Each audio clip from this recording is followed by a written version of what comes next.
Hello friends, welcome back to my channel. If you're new here, my name is Mira and I'm a self-taught artist currently based in Copenhagen. I make digital content and art for a living. I didn't go to art school, so everything that I'll be sharing with you are basically instinctive and practical knowledge I have acquired from my own experiences through the years. To support this channel, please don't forget to subscribe and hit that bell button.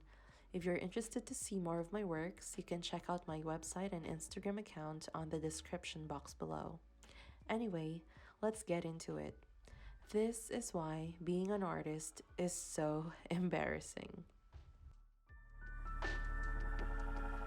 You are perpetually exposed in the public's eyes, and it doesn't matter whether you're famous or not.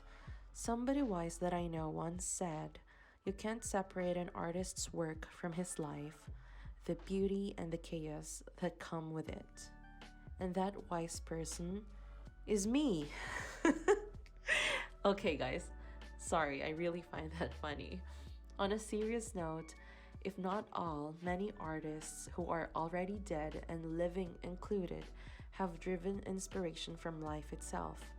I think it is only natural because when we feel intense emotions such as loss, happiness, or anger that words could not express, we crave to create something to try to make sense out of these powerful feelings that brings us down on our knees. It goes without saying that artists, in an attempt to freely express for the sake of creating, could sometimes breach the privacy policy written by themselves, if there is any.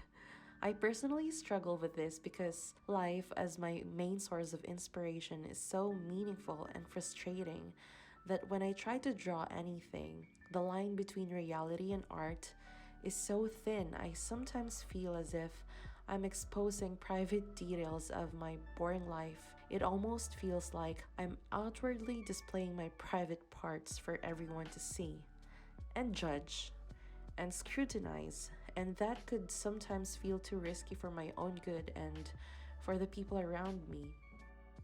Say for example, how did we know that Van Gogh probably gave his ear to a prostitute? Who in their right mind would paint a self-portrait of themselves with a missing ear? It's so disgusting and sad, but it's so beautiful, you guys. And those paintings by Picasso and Gauguin or Klimt, who are these women and what could be their relationship with those artists while the latter are most likely married to someone else? All I'm trying to say is, artists can turn skeletons in the closet and dirty laundry into painfully beautiful pieces of art. Let's not take vulnerability for granted.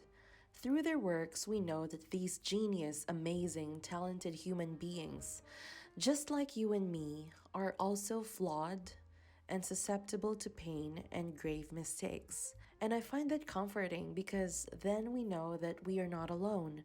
We can actually appreciate that sense of belonging that we all silently crave. I value privacy, but I also appreciate subtle hints of humanity.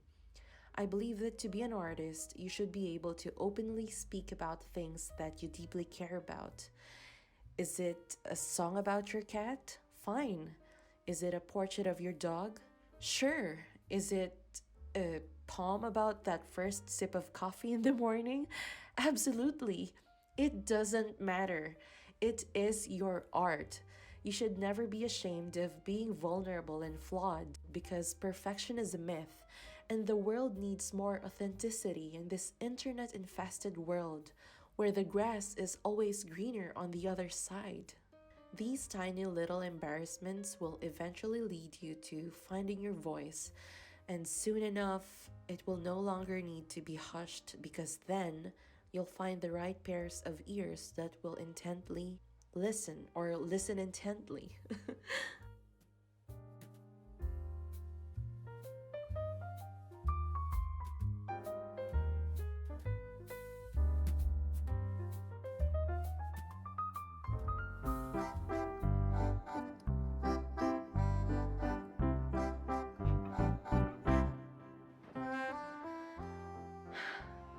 I know I look like and I'm hungry and I'm tired and my back hurts and it's so cold and it's so dark. It's currently 3:56 in the afternoon. Yes, you heard that right. As much as I'd like to paint more, I can't because of the natural lighting. As of now, I stopped because I've been painting the whole day and I'm really tired. So tired. A month ago, I was browsing through my old works. Modesty aside, my old works were amazing, and I wonder what happened to that girl. Where is she? Who is this girl? So, yeah. So, as I was scrolling through those old works, I said, I always look for inspiration from other artists. Why can't I find inspiration from myself? So I started this project about 2 weeks ago. So far, I really like the direction of this process. And today, even though I am so tired, I am really happy. I haven't felt like this in a long time because every time I paint, I always look forward to that aha moment. This aha moment is actually something that I discover about myself when it comes to my skill, my patience, my willingness to learn, and most especially, the flow. I really like to be in the flow.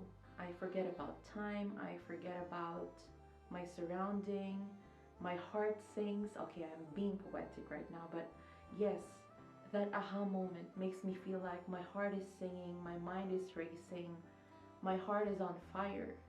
I just want to say that out loud. When you love something and you're willing to work so hard for it, just go with it. I guess we are all looking for validation at some point, but you have to look for that validation from yourself first. I'm sorry I'm being emotional, I'm just so happy. I saw a reel on Instagram today and it says, you're gonna suffer, but you're gonna love it. And it's so true in so many levels. That's just something that I'd like to talk about. I've been thinking about this for days and today because there is this sudden spark of aha moment. I just thought I want to sit down and talk to you guys about it. And forgive me if I have so many grammatical errors on this one. Yeah, you know why.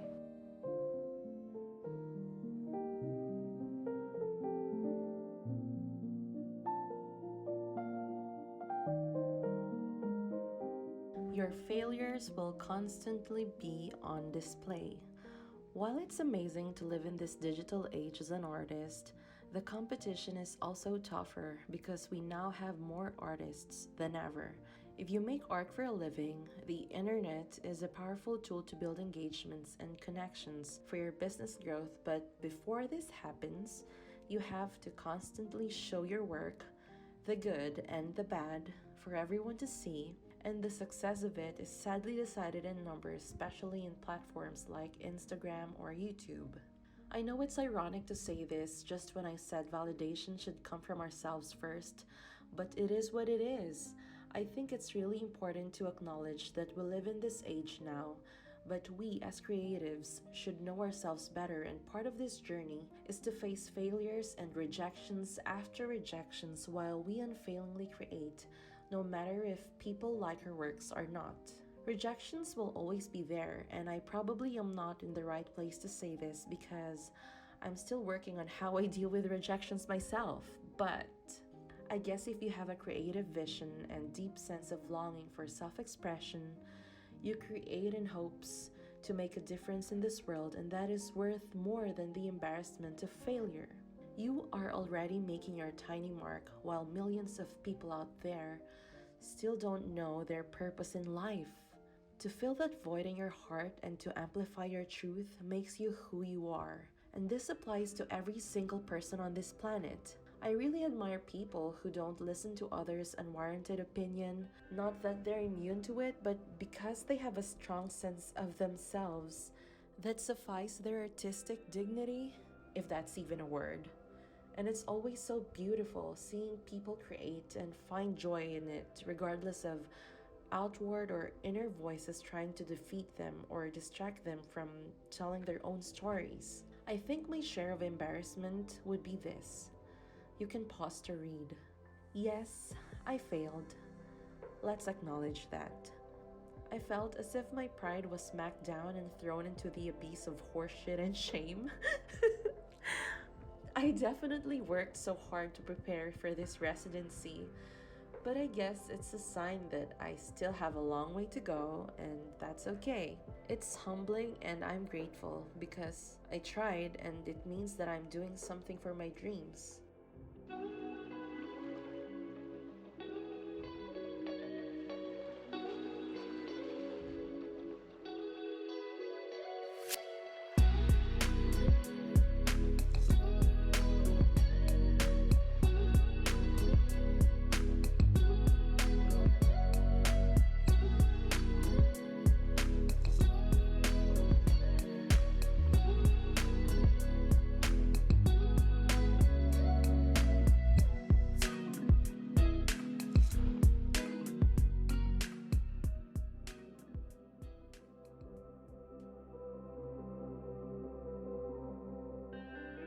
You are often misunderstood because your self expression is unconventional.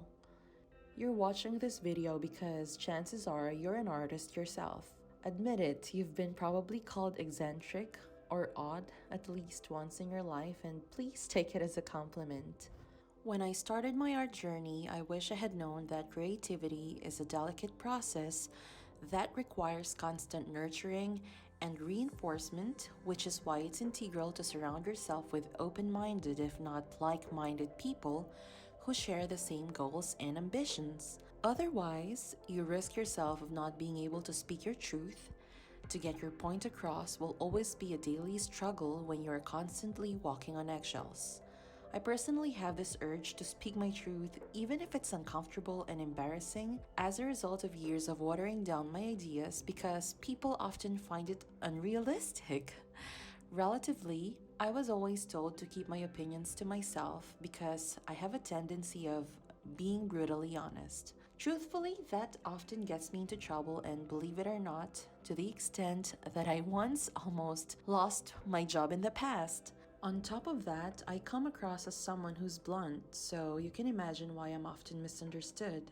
Honestly, it could get exhausting, but screw that. We are a myriad of different minds with infinite differences in this world, and the way we think or express ourselves shouldn't have to be forced into a mold that doesn't even exist. If you are a creative or not, being in a community where you can be your authentic self provides a safe space to explore, nurture, and expand your creativity, let alone develop your own artistic voice. Good energy is contagious, I always believe this, so always protect your source and watch your life just change in a really beautiful way. Whenever people ask me about my sources of inspiration, they find it interesting when I tell them that conversations with like minded people spark something within me. I'm pretty sure this is not surprising given the circumstances. I don't know, it's fascinating to listen to other people's ideas and visions that resonate with yours. To take a peek at another human being's mind through healthy discussions is just magic. So, while it might be embarrassing sometimes to be the odd one out, you should never shrink yourself to fit in. You should never tone down your colors just to blend in. Art is supposed to be crazy, and you're an artist. Be crazy.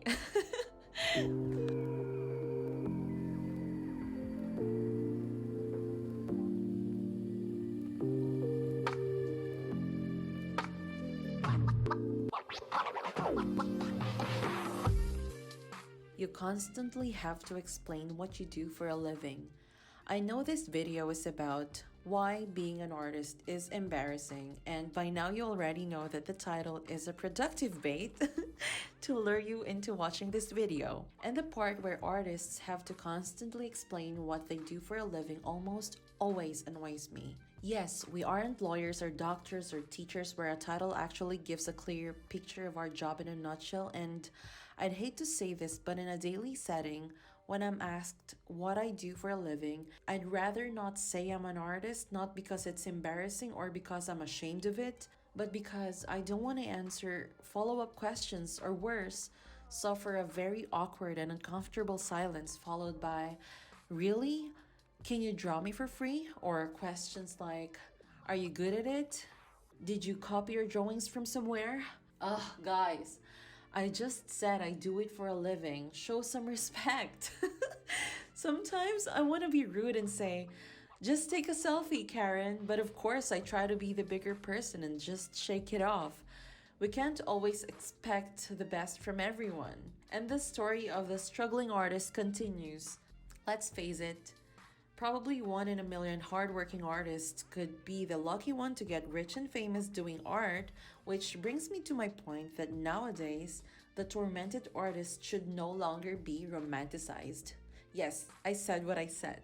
I think it's healthier to make art when you're not starving and you have a side hustle that leaves you enough energy to do what you love.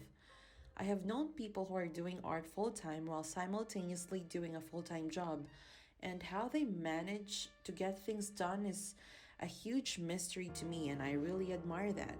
Most artists are time poor, and even though there is a stigma that we are the lazy part of a bigger population, this is actually far from the truth. Contrary to popular belief, artists do not entirely rely on sudden pop of inspiration. This modern day and age that we live in has brought an onslaught of distractions that sustaining a realistic schedule in pursuit of creativity is nearly impossible, if not rigid. Artists live on making art, so inspiration alone is downright unrealistic and unreliable. With or without it, artists show up for their work, meet deadlines, please clients, manage the marketing aspect of the business, and paperwork's more than you can imagine. To be honest, it risks us of taking the fun away and doing something we formerly do for pleasure. After all, art making is just another job, so please don't ask your artist friends to draw you for free unless they offer you, because when they do, it means they'd be happy to do so. Just like you, artists need money to survive in exchange for the effort, time, materials, and experiences needed to produce artworks that you can admire. Before this Paint With Me session of this video comes to an end, I would like to thank you all for supporting my art, not only through my paintings but also through this channel where I pretty much just pour out my thoughts. This platform has become a lovely space to express myself freely, and you guys made that possible. So if you've come this far, please take a moment to hit the subscribe button to help this tiny space grow, so that there may be one less lonely struggling artist in this world. Again, thank you. I'm looking forward to creating more art with you this year, and I can't wait to share exciting news with you guys. Hi! Oh, you can't eat this. This is spicy. Did I turn it off? Sorry, baby.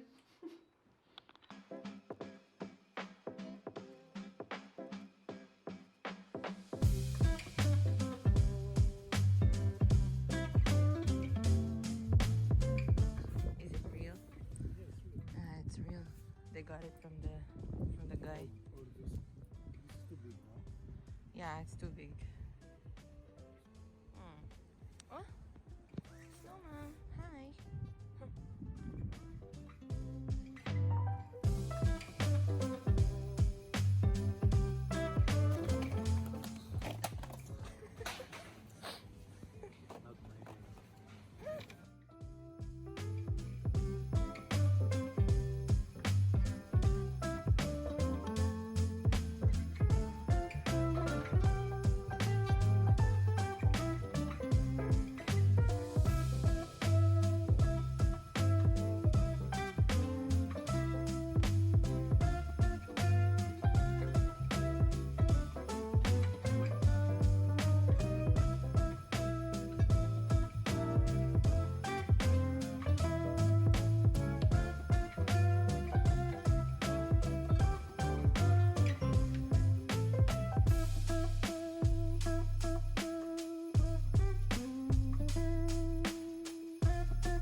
Oh, you found onions?